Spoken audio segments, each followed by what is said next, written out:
বিদেশী ন্যায়াধিকৰণৰ ৰায়ৰ পিছতে জুৰিয়াত দুজনী মহিলাক গ্ৰেপ্তাৰ কৰি গোৱালপাৰা ডিটেনশ্যন কেম্পলৈ প্ৰেৰণ।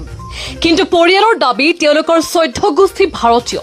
এই ঘটনাই এতিয়া অঞ্চলজুৰি তীব্ৰ প্ৰতিক্ৰিয়াৰ সৃষ্টি কৰিছে। জুৰিয়াৰ পৰা এক চাঞ্চল্যকৰ ঘটনা। বিদেশী গোচৰত জড়িত দুজনী মহিলাক গ্ৰেপ্তাৰ কৰি গোৱালপাৰা ডিটেনশ্যন কেম্পলৈ প্ৰেৰণ কৰিছে সীমান্ত আৰক্ষীয়ে। গ্ৰেপ্তাৰ হোৱা মহিলাদ্বয় হৈছে দগাঁও ধিংগাঁৱৰ মমতাজ বেগম আৰু বগৰীগুৰি গাঁৱৰ জহান্নাৰা বেগম।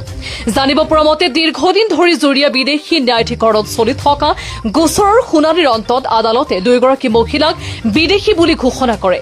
আদালতৰ ৰায়দানৰ পিছতে সীমান্ত আৰক্ষী অভিযান চলাই দুয়োগৰাকী মহিলাক আটক কৰে আৰু আইনী প্ৰক্ৰিয়া সম্পূৰ্ণ কৰি গোৱালপাৰা ডিটেনশ্যন কেম্পলৈ প্ৰেৰণ কৰে।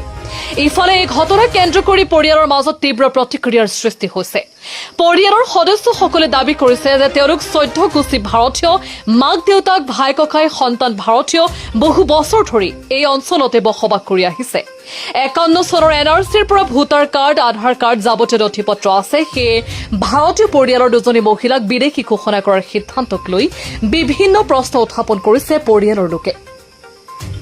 ঘটনাই সমগ্ৰ জুৰিয়া অঞ্চলত ব্যাপক চাঞ্চল্যৰ সৃষ্টি কৰাৰ লগতে বিদেশী ন্যায়াধিকৰণৰ ৰায় আৰু নাগৰিকত্বৰ বিষয়টো পুনৰবাৰ চৰ্চালৈ আহিছে।